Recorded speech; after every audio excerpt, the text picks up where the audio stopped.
What's up, guys? Want to dive into a sensitive subject that hurts a lot of young men, older men, and it's about masturbation. I know it's a sensitive subject, but I actually feel kind of I'm not. I don't really feel too comfortable talking about it myself, but I'm just gonna go ahead and make that move so that I can help. Maybe I can help some other guys out there. I guess I should go in and tell you what I think about it, but masturbation isn't a good thing. Like it, it literally cripples your sex drive, ruins relationships, um, and I would say even hurts your money. And I'm gonna go into that in a few, but I don't think it's necessarily the best habit to have as a man or female, if you ask me, especially when done excessively, meaning people who do it every day, more than once a day. I would say, advocate of someone who used to do it excessively, and since I've stopped, I feel a lot better as a man. As I feel like I can treat my significant other better. I feel like I can be a better man in that sense. But one of the things that I've learned from my own experience is that it is a dopamine overload. Um, when you finish, it's almost like you're sensitive or numb to like anything else. Like all of a sudden, I don't have the drive to do anything. I don't know if it's like a brain, just a neurological thing going on up there that does to you. But it's kind of, I would say it's kind of like, like you're drinking and you're having a good time, you get drunk, you wake up with a hangover, and all of a sudden you're like, you're regretting it, and like you don't have the drive to do anything that day until you start feeling better. I will say it has the same kind of effects as alcohol, like excessive alcohol drinking. Now, if you have like a drink, and or two, depending on your tolerance, then you might be fine. But like people who drink excessively, I think that's the key word: excessively drinking and excessively gooning. I kind of come hand in hand. Like you almost don't, you lose your drive to do anything productive, make money, often take care of your family. Like it's not even, I would say it's a safe thing, because I want to have the drive to even just check up on my significant other, or my kids, or whoever. And honestly, guys, that's with porn, or if you have a great imagination where you don't need porn and you can just do it off the top of your head. I still think that could be bad too, because for one, it's not your significant other, and you putting all your efforts into pleasing yourself when your significant other's supposed to do that. That's taken away from that quality of intimacy. And I've been there. I've been in that situation myself, honestly. And that's just me from my own experience. With my own experience, just helping y'all out. Just make sure that y'all are aware of what can transpire doing something like that.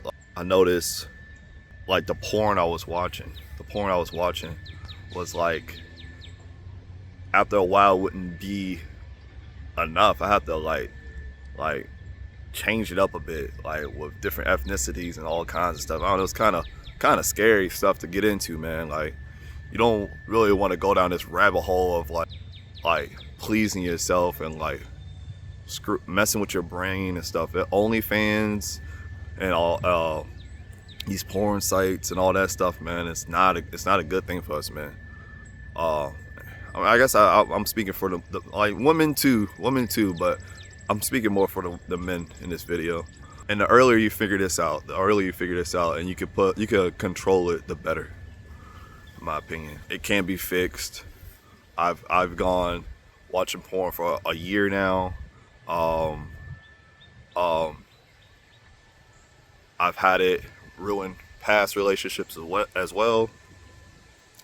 Uh, well, not necessarily ruin them, but it was definitely a stepping stone. It was definitely a hiccup in my relationship. So next, erectile dysfunction is a thing, and I think some of it is clinical, and some, men, depending on the type of work they do, that damage their bodies, may not get enough sleep.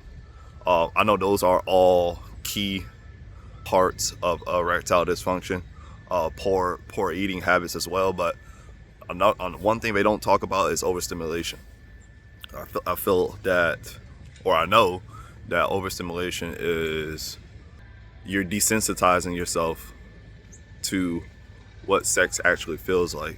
Ultimately, a result in failed relationships and pleasing your partner, like y'all ought to be doing. Y'all may be in a situation where your significant other might be okay with it. That's cool, but I don't necessarily agree with that. Like, even if she isn't like worried about it, she knows that you still love her or whatnot. Guys, I wouldn't go down that rabbit hole of doing it still, because like, maybe she can't see the effect that can have on the quality of intimacy in y'all's bedroom.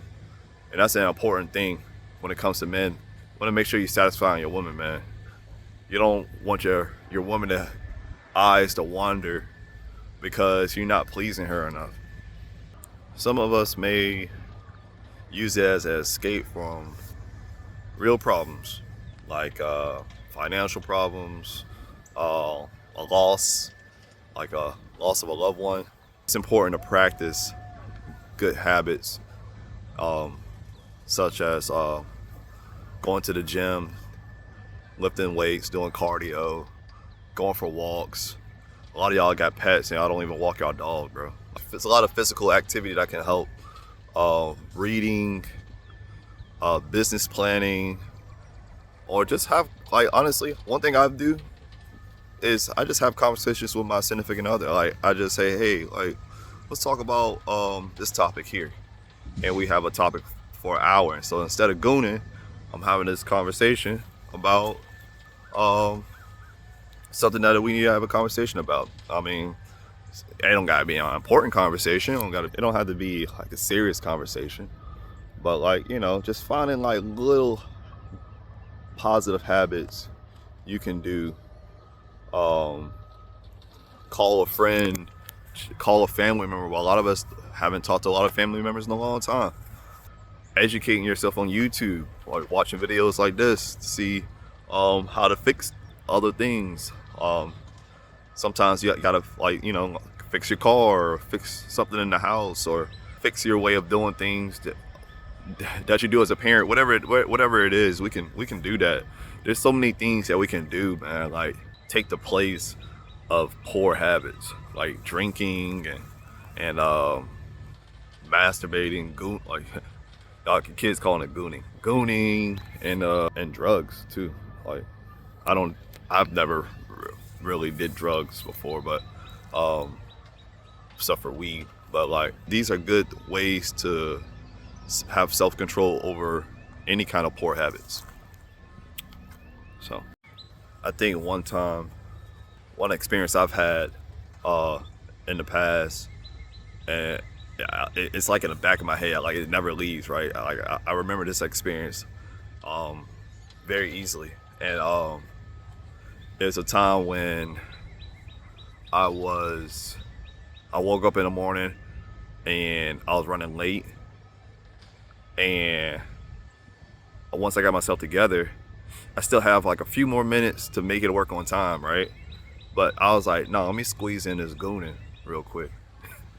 And like, I think that was like one of the deal breakers for me. It wasn't the worst one, but I was like, bro, I'm willing to risk my job, risk my income, um, that takes care of my family just to get a quick 5 minutes of gooning in. Shit is crazy, bro. Like, that was a wake up call for me, or one of the wake up calls for me. That I just kind of like shook my head on my way to work, like feeling like nothing, man. Like feeling low, feeling weak, like yeah. So I was literally letting this bullshit get in the way of my money, bro. No. But to end this, I would say practice good habits, physical fitness, do something you like to do. If it's like walk your dog, if it's to lift weights, lift heavy weights, find something that you like to do. Have a good social life. If you have a significant other, have those talks. If you have family, have those talks. Also, if you're gooning 5 times a day, decrease it by, just do it 3 times a day. Start off like small. Start off small and like work your way down. Baby steps. It does work. Or you can, if you want to go cold turkey, go cold turkey, bro. Like whatever works for you. As long as you're heading in the right direction and you're trying to be the best you can be and you're trying to eliminate all the filth you have in your life, like gooning. It's not necessarily a good thing to have at any age. I don't care if you're a teenager or if you're in your 50s and 60s, bro. Like, let's work on fixing that. And I'm a year in. I'm gonna continue going. I'm not gonna stop. And I may make a video in the future, another video in the future related to this. Yeah, I'll see y'all in the next video.